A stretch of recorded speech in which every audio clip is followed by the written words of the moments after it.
Pemirsa, menanamkan budaya jujur sejak dini, maka Dinas Pendidikan Oku berencana akan memasukkan pendidikan anti korupsi ke pelajar SD dan SMP di kurikulum sekolah yang ada di Ogan Komering Ulu.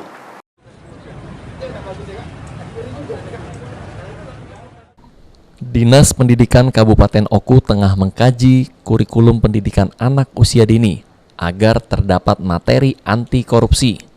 Dilakukannya pendidikan anti korupsi ini bertujuan agar adanya budaya jujur dan anti korupsi yang ditanamkan sejak usia dini.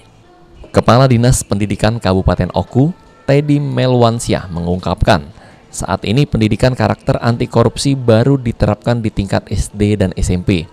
Sementara untuk tingkat PAUD masih dikaji lebih lanjut. Menurut Teddy, penerapan pada anak usia dini tetap akan dilakukan dengan metode pembelajaran sambil bermain sehingga terbentuk karakter jujur.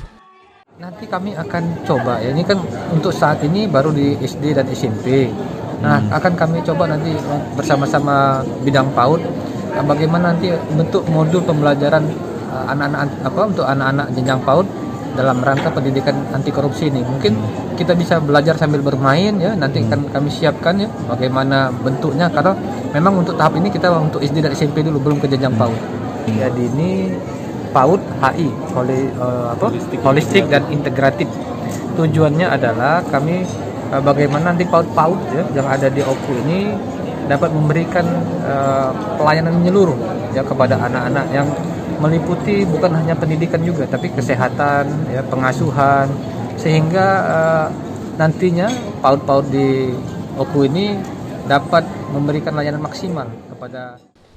Disdik Oku sendiri juga tengah mengembangkan PAUD holistik integratif dengan tujuan seluruh PAUD di Kabupaten Oku dapat memberikan pelayanan yang baik kepada peserta didik anak usia dini. Ari Pranika, Paldi.